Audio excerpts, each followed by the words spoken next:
ರಾಜ್ಯ ಕಾಂಗ್ರೆಸ್ನಲ್ಲಿ tiffin ರೂಮ್ನ meeting ತುಂಬಾ ಕುತೂಹಲಕ್ಕೆ ಕಾರಣವಾಗಿತ್ತು. ಸಿಎಂ ಸಿದ್ದರಾಮಯ್ಯನವರು ಡಿಕೆ ಶಿವಕುಮಾರ್ ಅವರು 1-to-1 ಮೀಟಿಂಗ್ ಮಾಡಿದ್ದಾರೆ. ಸಿಎಂ ಡಿಸಿಎಂ ಮಧ್ಯೆ ತಾತ್ಕಾಲಿಕ ಕದನ ವಿರಾಮ. ಕೆಲವೇ ಕ್ಷಣಗಳಲ್ಲಿ ಸಿಎಂ ಡಿಸಿಎಂನಿಂದ ಜಂಟಿ ಸುದ್ದಿಗೋಷ್ಠಿ ನಡೆಯುತ್ತೆ. ಬ್ರೇಕ್ಫಾಸ್ಟ್ ಮೀಟಿಂಗ್ ಬಗ್ಗೆ ಜಂಟಿ ಹೇಳಿಕೆಯನ್ನ ಸಿಎಂ ಮತ್ತು ಡಿಸಿಎಂ ಕೊಡ್ಲಿಕ್ಕೆ ರೆಡಿಯಾಗಿದ್ದಾರೆ. ಹೈಕಮಾಂಡ್ ನಿರ್ಧಾರಕ್ಕೆ ಬದ್ಧ ಅಂತ ಹೇಳಿ ಇಬ್ಬರು ನಾಯಕರು ಘೋಷಿಸೋದಕ್ಕೆ ರೆಡಿಯಾಗಿದ್ದಾರೆ. ಸಿಎಂ ಡಿಸಿಎಂ ಮಧ್ಯೆ ತಾತ್ಕಾಲಿಕವಾಗಿ ಕದನ ವಿರಾಮ. ಹೈಕಮಾಂಡ್ ಸೂಚನೆಯ ಮೇರೆಗೆ ಇಬ್ಬರು ಕೂಡ ಬ್ರೇಕ್ಫಾಸ್ಟ್ ಮೀಟಿಂಗ್ ಅನ್ನು ಮಾಡಿದ್ರು. ಇನ್ನೇನು ಕೆಲವೇ ಕ್ಷಣಗಳಲ್ಲಿ ಬ್ರೇಕ್ಫಾಸ್ಟ್ ಮೀಟಿಂಗ್ ನಿಂದ ಹೊರಬರುವಂತಹ ಇಬ್ಬರು ನಾಯಕರುಗಳು ಪ್ರೆಸ್ ಮೀಟ್ ಅನ್ನು ಮಾಡೋದಕ್ಕೆ ಮುಂದಾಗ್ತಾ ಇದ್ದಾರೆ. ಪ್ರೆಸ್ ಮೀಟ್ ನಲ್ಲಿ ನಾಯಕತ್ವ ಬದಲಾವಣೆಯ ವಿಚಾರಕ್ಕೆ, ರಾಜ್ಯ ಕಾಂಗ್ರೆಸ್ನಲ್ಲಿ ಆಗ್ತಾ ಇರುವಂತಹ ಬೆಳವಣಿಗೆಗಳ ವಿಚಾರಕ್ಕೆ ಸಂಬಂಧಪಟ್ಟಂತೆ ಒಂದಿಷ್ಟು ಮಾಹಿತಿಯನ್ನು ಕೊಡೋದಕ್ಕೆ ಮುಂದಾಗ್ತಾರೆ. ಈ ಸುದ್ದಿಗೋಷ್ಠಿಯಲ್ಲಿ ನಮ್ಮಿಬ್ಬರ ನಡುವೆ ಬಿರುಕಿಲ್ಲ, ಕಂದಕ ಇಲ್ಲ, ನಾವಿಬ್ಬರೂ ಕೂಡ ಜೋಡೆತ್ತುಗಳಂತಿದ್ದೇವೆ ಅನ್ನುವಂತಹ ಮೆಸೇಜ್ ಅನ್ನ ಸ್ಪಷ್ಟವಾಗಿ ಪಾಸ್ ಮಾಡೋದಕ್ಕೆ ಮುಂದಾಗಿದ್ದಾರೆ. ಇವೆಲ್ಲವೂ ಕೂಡ ಹೈಕಮಾಂಡ್ ಅಣತಿಯಂತೆಯೇ ನಡೆದಿರುವಂಥದ್ದು. ಹಾಗಾದ್ರೆ ಇವತ್ತು ಟಿಫನ್ ಟ್ರಿಕ್ಸ್ ಹೇಗಿತ್ತು, ಏನೇನು ಚರ್ಚೆ ಆಯಿತು, ಅದರ ಡೀಟೇಲ್ಸ್ ಅನ್ನ ನಿಮ್ಮ ಮುಂದೆ ಇಡ್ತಾ ಇದ್ದೀವಿ. ಒಂದಾಗೋಣ ಅಂಥೇಳಿ ಸಿಎಂ ಡಿಸಿಎಂ ಮತ್ತೊಮ್ಮೆ ಕೈಕುಲುಕಿದ್ದಾರೆ. ಮತ್ತೊಮ್ಮೆ ಮಾಧ್ಯಮಗಳ ಎದುರು ಕೈಯನ್ನ ಮೇಲಕ್ಕೆತ್ತೋದಕ್ಕೆ ರೆಡಿಯಾಗಿದ್ದಾರೆ. ನಿಮ್ಮ ಪರ ನಿಮ್ಮವರು ಮಾತನಾಡಬಾರ್ದು, ನಮ್ಮ ಪರ ನಮ್ಮವರು ಕೂಡ ಮಾತನಾಡಬಾರ್ದು, ತಟಸ್ಥ ಸ್ಥಿತಿಯನ್ನು ಅನುಸರಿಸಿಕೊಂಡು ಹೋಗೋಣ ಅನ್ನುವಂತಹ ಒಪ್ಪಂದಕ್ಕೆ ಬಂದಿದ್ದಾರೆ.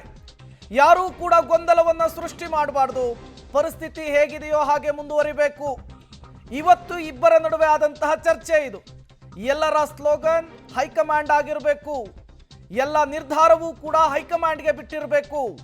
ಹೈಕಮಾಂಡ್ ಏನು ಹೇಳುತ್ತೋ ಅದೇ ಫೈನಲ್. ಹೈಕಮಾಂಡ್ ಏನು ಹೇಳುತ್ತೋ ಅದನ್ನು ಮಾಡೋದಕ್ಕೆ ಇಬ್ಬರು ಬದ್ಧರಾಗಿರಬೇಕು. ನಾನು ಮಾತಾಡಲ್ಲ, ನೀವು ಮಾತನಾಡಬೇಡಿ, ಯಥಾಸ್ಥಿತಿಯನ್ನ ಕಾಯ್ದುಕೊಂಡು ಹೋಗೋಣ. ಹೈಕಮಾಂಡ್ ಹೇಳಿದಂತೆಯೇ ಇಬ್ಬರೂ ಕೂಡ ನಡೆದುಕೊಳ್ಳೋಣ. ನಮ್ಮಿಬ್ಬರ ಜಗಳದಲ್ಲಿ ಬೇರೆಯವರಿಗೆ ಲಾಭ ಆಗೋದು ಬೇಡ.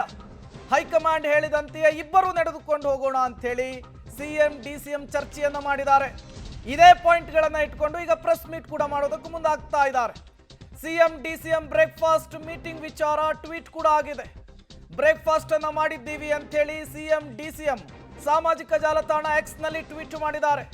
ಕದನ ವಿರಾಮ ಘೋಷಣೆಯ ಬಳಿಕ ಇಬ್ಬರು ಕೂಡ ಟ್ವೀಟ್ ಅನ್ನ ಮಾಡಿದ್ದಾರೆ. ಈ ಮೂಲಕ ಇಬ್ಬರ ನಡುವೆ ಸೃಷ್ಟಿಯಾಗಿದ್ದಂತಹ ಕಂದಕಕ್ಕೆ ಹೈಕಮಾಂಡ್ ಮದ್ದರೆದಿರೋದು ಸ್ಪಷ್ಟವಾಗಿ ಇಲ್ಲಿ ಗೊತ್ತಾಗ್ತಾ ಇದೆ. ನಿನ್ನೆ 7:00ವರೆಗೆ ಕಾಲ್ ಬಂದಿತ್ತು, ಅದರ ಬೆನ್ನಲ್ಲೇ ಇವತ್ತು ಮೀಟಿಂಗ್ ಆಗಿದೆ. ಮೀಟಿಂಗ್ನ ನಂತರ ಪರಸ್ಪರ ಇಬ್ಬರೂ ಕೂಡ ಟ್ವೀಟ್ ಮಾಡಿರುವಂತಹ ಪೋಸ್ಟ್ ಅನ್ನ ನೀವು ಸ್ಕ್ರೀನ್ ಮೇಲೆ ಗಮನಿಸ್ತಾ ಇದ್ದೀರಿ. ಕೆಲ ದಿನಗಳ ಹಿಂದೆ ಇದೇ ಟ್ವಿಟರ್ನಲ್ಲಿ, ಇದೇ ಸಾಮಾಜಿಕ ಜಾಲತಾಣ ಎಕ್ಸ್ ನಲ್ಲಿ ಪೋಸ್ಟ್ ವಾರ್ ಆಗಿತ್ತು. ಮಾತಿನ ವಿಚಾರ, ವರ್ಲ್ಡ್ ವಿಚಾರ ದೊಡ್ಡ ಮಟ್ಟದಲ್ಲಿ ಸದ್ದು ಮಾಡಿತ್ತು. ಇದು ಹೈಕಮಾಂಡ್ಗೂ ಕೂಡ ಇರುಸು ಮುರುಸನ್ನ ತಂದಿತ್ತು. ಪರಿಸ್ಥಿತಿ ಕೈ ಮೀರುತ್ತೆ ಅನ್ನೋದನ್ನ ಗಮನಿಸಿದಂತಹ ಹೈಕಮಾಂಡ್ ರಾಹುಲ್ ಗಾಂಧಿ ಮಧ್ಯಪ್ರವೇಶ ಮಾಡಿ ಒಂದು ಫೋನ್ ಕಾಲ್ ಮೂಲಕ ಇಬ್ಬರಲ್ಲೂ ಕೂಡ ಸಂಧಾನ ಮಾಡುವಲ್ಲಿ ಸಕ್ಸಸ್ ಆಗಿದ್ದಾರೆ. ಬಟ್ ಈ ಸಂಧಾನ, ಈ ಇಬ್ಬರ ನಡುವಿನ ಈ ಹೊಂದಾಣಿಕೆ ಎಷ್ಟು ದಿನಗಳ ಕಾಲ ಅನ್ನುವಂತಹ ಪ್ರಶ್ನೆ ಈಗ ಮುನ್ನೆಲೆಗೆ ಬರ್ತಾ ಇದೆ. ಒಂದು ಕಡೆ ಡಿಸಿಎಂ ಡಿಕೆ ಶಿವಕುಮಾರ್ ಮಾಡಿರುವಂತಹ ಟ್ವೀಟು, ಮತ್ತೊಂದು ಕಡೆ ಸಿಎಂ ಸಿದ್ದರಾಮಯ್ಯನವರು ಮಾಡಿರುವಂತಹ ಟ್ವೀಟು. ಕಾವೇರಿ ನಿವಾಸದಲ್ಲಿ ಒಂದೇ ಟೇಬಲ್ನಲ್ಲಿ ಇಬ್ಬರು ಕೂತ್ಕೊಂಡು ತಿಂಡಿಯನ್ನ ಸವಿಯುತ್ತಾ ಸದ್ಯದ ಚರ್ಚೆಯ ಬಗ್ಗೆ, ಅದರಲ್ಲೂ ಅಧಿಕಾರ ಹಂಚಿಕೆಯ ವಿಚಾರದ ಬಗ್ಗೆ ಮಾತನಾಡಿದ್ದಾರೆ. ಅದನ್ನೇ ಟ್ವೀಟ್ನಲ್ಲೂ ಕೂಡ ತಿಳಿಸಿದ್ದಾರೆ. ಸಿಟಿಆರ್ನಲ್ಲಿ ಒಂದಾದ ಸಿಎಂ ಡಿಸಿಎಂ ಅಧಿಕಾರ ಹಂಚಿಕೆಯ ಬಗ್ಗೆ ಚರ್ಚೆ ಆಗಿದೆ. ಹೈಕಮಾಂಡ್ ಮಾತಿಗೆ ನಾವು ಬದ್ಧ ಅಂತೇಳಿ ನಿರ್ಧಾರವನ್ನು ಮಾಡಿದ್ದಾರೆ. ಸೆಮಿಫೈನಲ್ನಲ್ಲಿ ಸಿಎಂ ಡಿಸಿಎಂ ಗೆದ್ದಿರೋದು ಗೊತ್ತಾಗ್ತಾ ಇದೆ. ಈ ಗೆಲುವು ತಾತ್ಕಾಲಿಕ ಕೂಡ ಆಗಿದೆ. ನಾಳೆ ದೆಹಲಿಯಲ್ಲಿ ಫೈನಲ್ ಮ್ಯಾಚ್ ಇದೆ. ಅಲ್ಲಿ ನಿರ್ಧಾರ ನಿಲುವು ಏನಾಗಿರುತ್ತೆ ಅಂಥೇಳಿ ಸೋನಿಯಾ ಗಾಂಧಿ ನೇತೃತ್ವದಲ್ಲಿ ನಾಳೆ ಹೈಕಮಾಂಡ್ ಫೈನಲ್ ನಿರ್ಧಾರ.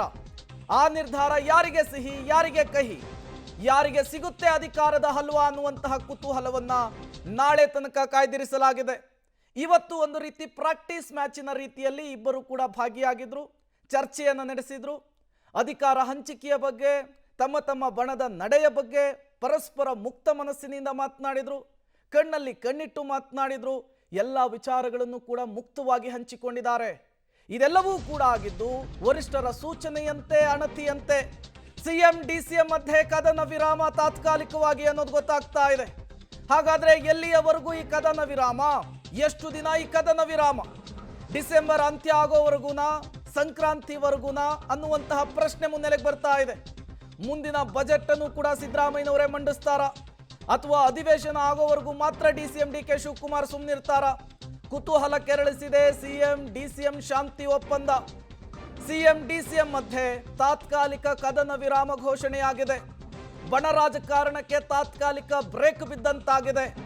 ಮುಂದಿನ ಬೆಳವಣಿಗೆಗಳು ವಾಟ್ ನೆಕ್ಸ್ಟ್ ಅನ್ನುವಂತಹ ಪ್ರಶ್ನೆ ಸಹಜವಾಗಿಯೇ ಮುನ್ನೆಲೆಗೆ ಬರ್ತಾ ಇದೆ. ಒಂದು ಕಡೆ ಗಮನಿಸ್ತಾ ಇದ್ದೀರಿ, ಕಾವೇರಿ ನಿವಾಸಕ್ಕೆ ಸಿಎಂ ಸಿದ್ದರಾಮಯ್ಯನವರನ್ನ ಭೇಟಿಯಾಗೋದಕ್ಕೆ ಡಿಕೆ ಶಿವಕುಮಾರ್ ಬಂದಿದ್ದು, ಮತ್ತೊಂದು ಕಡೆ ಒಂದೇ ಟೇಬಲ್ ಅಲ್ಲಿ ತಿಂಡಿ ತಿಂತಾ ಇರೋದು. ಈ ಸಂದರ್ಭದಲ್ಲಿ ಪ್ರಸಕ್ತ ರಾಜಕಾರಣದ ಬಗ್ಗೆ, ಅಧಿಕಾರ ಹಂಚಿಕೆಯ ವಿಚಾರದ ಬಗ್ಗೆ, ರಾಜ್ಯ ಕಾಂಗ್ರೆಸ್ನಲ್ಲಿ ಎದ್ದಂತಹ ಗೊಂದಲ ಗೋಜಲುಗಳ ಬಗ್ಗೆ ಚರ್ಚೆ ಆಗಿದೆ. ತಮ್ಮ ತಮ್ಮ ಬಣದವರನ್ನ ನಿಯಂತ್ರಿಸುವಂತಹ ಜವಾಬ್ದಾರಿಯನ್ನ ಅವರವರುಗಳೇ ತೆಗೆದುಕೊಂಡಿದ್ದಾರೆ ಅನ್ನೋದು ಗೊತ್ತಾಗ್ತಾ ಇದೆ. ಮತ್ತೊಮ್ಮೆ ಚೆಂಡನ್ನ ವರಿಷ್ಠರ ಅಂಗಳಕ್ಕೆ ಎಸೆದಿದ್ದಾರೆ. ವರಿಷ್ಠರ ನಿರ್ಧಾರ ನಿಲುವಿನತ್ತ ಕಾದು ನೋಡೋದಾಗಿ ಇಬ್ಬರು ಕೂಡ ತಿಳಿಸಿದ್ದಾರೆ. ಇದೇ ವಿಚಾರವನ್ನ ಇಟ್ಕೊಂಡು ಕೆಲವೇ ಕ್ಷಣಗಳಲ್ಲಿ ಇಬ್ಬರು ಕೂಡ ಜಂಟಿ ಸುದ್ದಿಗೋಷ್ಠಿಯನ್ನ ಮಾಡಿ ಹೇಳುವ ಸಾಧ್ಯತೆ ಕೂಡ ಇದೆ. ಈ ಹಿಂದೆಯೂ ಕೂಡ ಇದೇ ರೀತಿಯ ಹಗ್ಗಜಗ್ಗಾಟ ಆದಾಗ, ಇದೇ ರೀತಿಯ ಬಣ ರಾಜಕಾರಣ ತಾರಕಕ್ಕೆ ಏರಿದಾಗ ಇಬ್ಬರನ್ನು ಒಂದೇ ವೇದಿಕೆಯಲ್ಲಿ ತಂದು ಒಬ್ಬರ ಕೈ ಒಬ್ಬರ ಮೇಲೆತ್ತುವ ಹಾಗೆ ಮಾಡಿ ಇಬ್ಬರ ನಡುವೆ ಕಂದಕ ಇಲ್ಲ, ಬಿರುಕಿಲ್ಲ ಅನ್ನುವಂತಹ ಮೆಸೇಜ್ ಅನ್ನ ಇದೇ ಕಾಂಗ್ರೆಸ್ ವರಿಷ್ಠರು ಕೊಟ್ಟಿದ್ರು. ಅದನ್ನು ನಾವು ಸಿದ್ದರಾಮೋತ್ಸವದಲ್ಲೂ ನೋಡಿದ್ವಿ, ಮೈಸೂರು ಸಮಾವೇಶದಲ್ಲೂ ಕೂಡ ನೋಡಿದ್ವಿ. ಈಗ ಮತ್ತೊಮ್ಮೆ ಅಧಿಕಾರ ಹಂಚಿಕೆಯ ಜಟಾಪಟಿ ಜೋರಾದಂತಹ ಸಂದರ್ಭದಲ್ಲಿ, ರಾಜ್ಯ ಕಾಂಗ್ರೆಸ್ಗೆ 2.5 ವರ್ಷ ತುಂಬಿರುವಂತಹ ಈ ಸಂದರ್ಭದಲ್ಲಿ ಮತ್ತೊಮ್ಮೆ ಅದೇ ರೀತಿಯ ಮೆಸೇಜ್ ಅನ್ನ ಜನರಿಗೆ ಪಾಸ್ ಮಾಡುವಂತಹ ಕೆಲಸವನ್ನ ಹೈಕಮಾಂಡ್ ಮಾಡಿರೋದು ಸ್ಪಷ್ಟ. ಅದೇ ಉದ್ದೇಶವನ್ನ ಇಟ್ಕೊಂಡೇನೆ ಇವತ್ತು ಮಹತ್ವದ ಮೀಟಿಂಗ್ ಕೂಡ ಆಗಿದೆ.